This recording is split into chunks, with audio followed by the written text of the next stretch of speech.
National Weather Service in Milwaukee has issued a special marine warning for Lake Michigan nearshore and open waters to mid-lake from North Point Lights, Wisconsin to Winthrop Harbor, Illinois until 8:30 p.m. At 7:34 p.m., a severe thunderstorm located near Kenosha, moving northeast at 50 knots. Hazard, wind gusts 34 knots or greater and large hail. Source, radar indicated. Impact, overturned and capsized boats.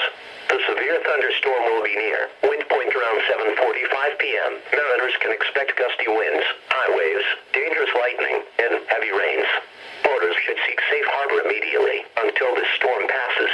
A tornado watch remains in effect until 11 p.m. for southeastern Wisconsin.